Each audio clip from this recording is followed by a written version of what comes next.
Hollywood, land of perpetual sunshine, December roses, and rising temperatures, is going to have a Snow White Christmas. Yes, it's true.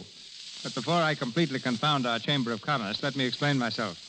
Tomorrow night in the Carthy Circle Theater, scene of epic Hollywood premieres, another chapter in motion picture history will be written when Walt Disney presents the first full-length animated film ever made, Snow White and the Seven Dwarfs.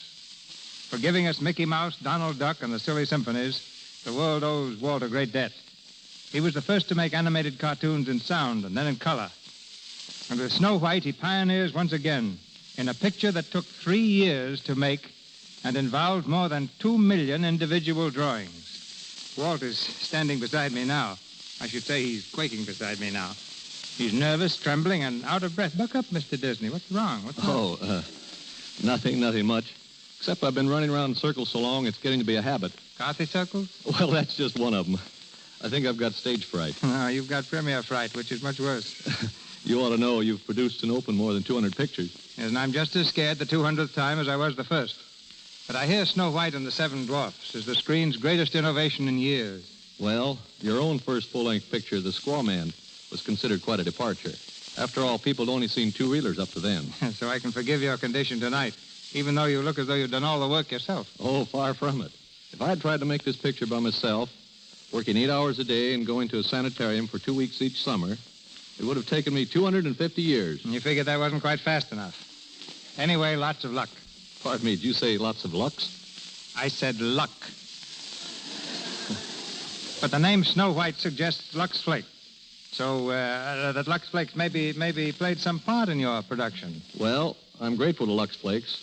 They made Snow White a household word to women who wash their own fine things, long before I ever thought of putting her on the screen.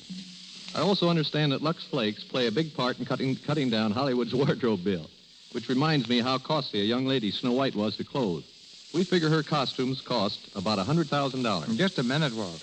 How do you figure that when all our costumes were made with paint and brush? But it's true, even though she wears only 2 dresses, and both of them are drawings. You take the salary of the artists and the animators, and there are hundreds of them.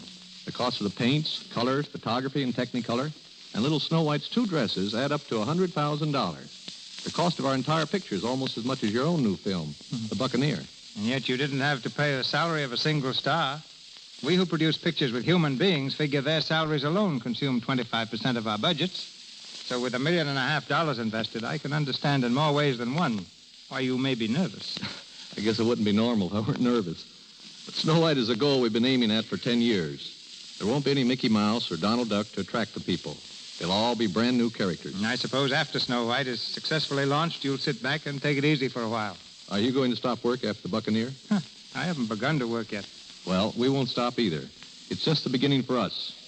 We're going to make more feature-length animated productions and try to make use of all that we've learned in the 3 years required to produce Snow White. We don't think we know so much even now, and we're using all the outside advice we can get. What sort of outside advice? Well, there's Sidney Franklin, for example, the man who directed Good Earth. He seems to think our cartoon medium is important, and he's offered to work with us in directing Bambi, the famous story of the little deer. We've also started work on Pinocchio. Yeah, but what's going to happen to Mickey and Minnie and Donald Duck? Oh, they'll continue to be just as important as they've ever been. We wouldn't dream of anything else. But we're growing, Mr. DeMille, and experimenting. Leopold Stokowski, the famous conductor, is going to work with us on an idea of combining fine music with animated cartoons. He wants to make great symphonies popular with people all over the world. After that, Gosh, look at the clock. I've got to start running again. Good night. I wish you the greatest success of your career, Walt. Good night.